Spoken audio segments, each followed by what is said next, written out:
इस विषय ने मेरे अंतर में भी मंथन की प्रक्रिया आरंभ कर दी। मेरा ध्यान भी अभी तक अभिमान युक्त आत्म मंथन तथा क्रिया रूप आत्म मंथन के स्वरूप तथा उसके अंतर पर नहीं गया था। मैं एक ही प्रकार का आत्म मंथन समझता आया था तथा उसे ही साधकों के लिए आवश्यक समझता आ रहा था।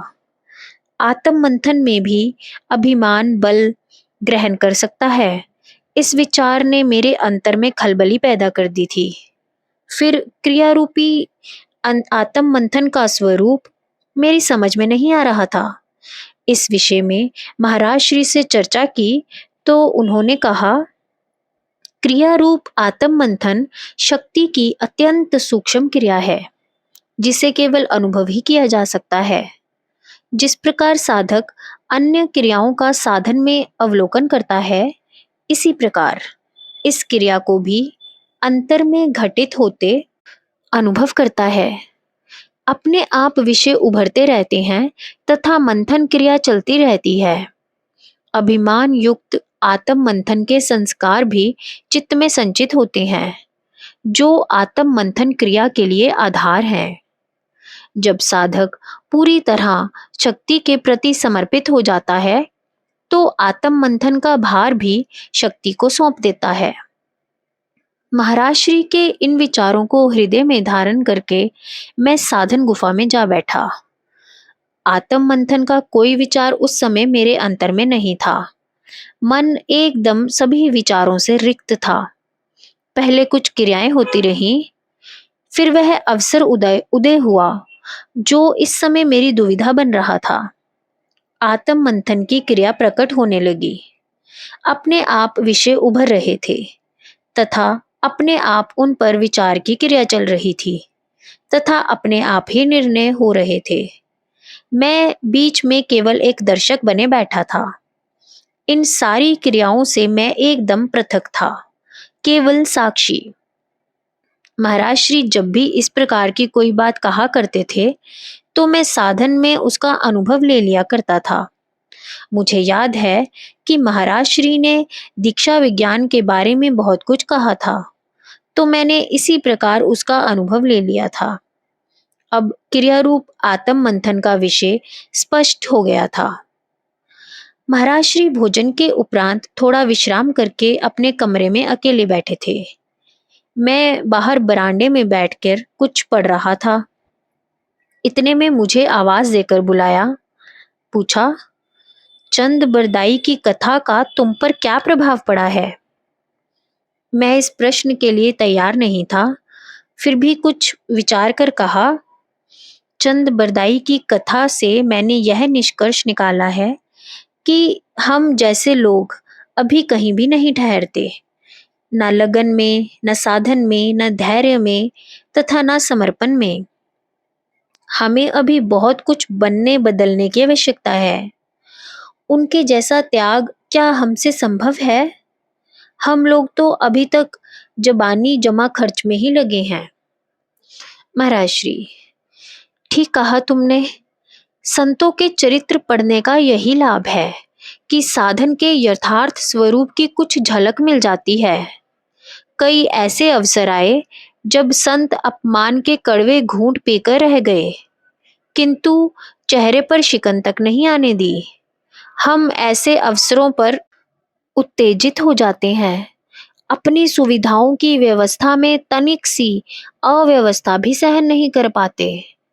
अभिमान का यह हाल है कि हमारा सारा जीवन ही अस्वाभाविक है, किंतु बातें बड़ी ऊंची करते हैं।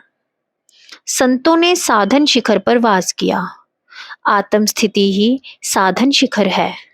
जो अंतर में ऊंचा उठा है, वह जगत में कितना भी नीचा होकर शिखर पर स्थित है। वास्तविकता तो यह है, अंतर में जो जितनी ऊंचाई पर है, बाहर उतना ही झुका हुआ है। किंतु यह सच्चाई सामान्य जीवों की समझ में नहीं आती। वे जगत में ही अकड़कर रहने के अभ्यस्त हो चुके हैं। धन वैभव के पीछे पागल हैं। परिणाम यह है कि अंतर में आनंद का सागर लबालब भरा है, किंतु वह दुखमय जीवन बिता रहे हैं।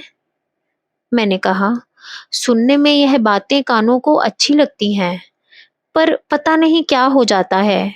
व्यवहार में उतरते ही सब भूल जाते हैं। जगत सामने आते ही जगत के रंग में रंग जाते हैं। अध्यात्म एक और रखा रह जाता है। नियम संयम सब हवा हो जाते हैं। महाराज श्री, पर चंद बरदाई का वृतांत मन को झकझोर तो देता है। जीव को पुकार कर कहता है कि अब जाग जा, बहुत सो लिया, बहुत दुख भोग लिए, कुपथ पर बहुत भटक लिया, अब सुपथ पर आने का समय है। किंतु कोई सुनने को तैयार हो तब ना। कुछ देर इस प्रकार की चर्चा चलती रही। तब कुछ भक्त लोग आ गए थे। चर्चा का विषय बदल गया था। मैं भी उठकर कमरे में चला गया था तथा चंद बिरदाई पर विचार करने लगा।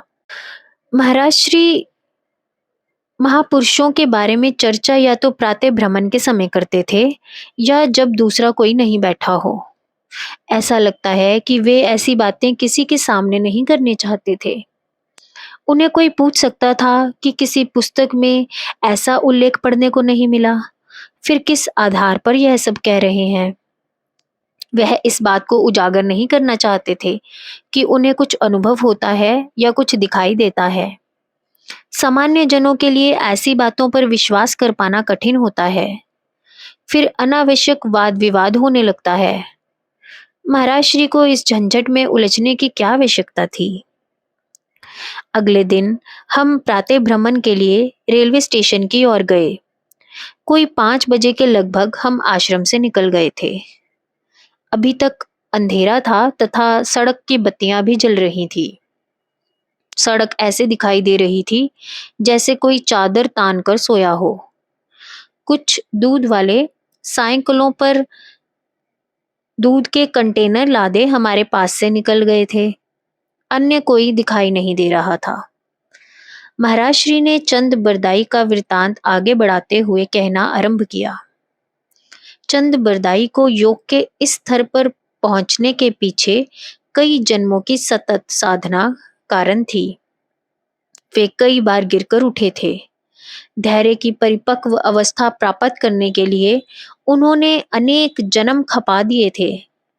संचित कर्मों को मिटाने के लिए वह क्रिया शक्ति की क्रियाशीलता पर दृष्टि गड़ाए थे। समर्पण को समझ पाने के लिए उन्हें युगों तक प्रतीक्षा करनी पड़ी थी। तब कहीं इस जन्म में वह इस स्थान पर पहुंच पाए थे। माताजी की टेकड़ी पर जितने साधक रहते थे, सायंकाल के समय सब इकट्ठे हो जाते थे तथा महात्मा जी के साथ सत्संग किया करते थे। चंद बरदाई उस समय भी ध्यान में बैठे रहते। दूसरे साधकों में इस बात को लेकर काफी रोष था। एक दिन जब सत्संग के लिए महात्मा जी के सामने बैठे थे तो एक साधक ने कहा, महाराज, इस स्थान का नियम है कि सब लोग सायंकालीन सत्संग में सम्मिलित हुआ करें, किंतु चंद बरदाई एक भी दिन सत्संग में नहीं आए। इस प्रकार उन्होंने न केवल यहाँ का अनुशासन भंग किया है, अपितु सत्संग तथा आपका भी अपमान किया है। उसे या तो सत्संग में आने के लिए कहा जाए अथवा यहाँ से चले जाने के लिए कह दिया जाए। महात्मा जी प्रवचन सदृश यह प्रश्न सुनते रहे, फिर कहने लगे, मुझे इस बात का खेद है कि आप लोग चंद बरदाई की आंतरिक अवस्था को नहीं जान पाए। वह जो कुछ करते हैं वही वास्तविक सत्संग है। आपका सत्संग तो सत्संग है ही नहीं, क्योंकि इसमें सत्य का संग नहीं होता, केवल सत्य के विषय पर चर्चा होती है। यह बाह्य सत्संग है, सत्य के साथ संग से रहित संग है। किंतु चंद बरदाई की अवस्था में सत्य के साथ संग है। उनका लक्ष्य सत्य पर है, उनका संग सत्य से है, उनकी क्रिया तथा वाणी में सत्य है। उन्होंने असत्य को सत्य में विलीन कर दिया है। वैसा सत्संग आप लोगों को अभी तक स्वप्न में भी उपलब्ध नहीं है। आपकी तथा चंद बरदाई की कोई तुलना नहीं हो सकती। यह सुनकर सभी साधकों के चेहरे उतर गए। महात्मा जी ने आगे कहना आरंभ किया, आप लोगों को अपने सत्संगी होने का मिथ्या अभिमान है, जबकि चंद बरदाई यथार्थ में सत्संगी होते हुए भी अभिमान से बहुत दूर हैं। उनका सत्संग स्वाभाविक है, स्वमेव घटित होता रहता है। उनके सत्संग की आप अभी कल्पना भी नहीं कर सकते। चंद बरदाई की स्थिति पर तनिक विचार करो।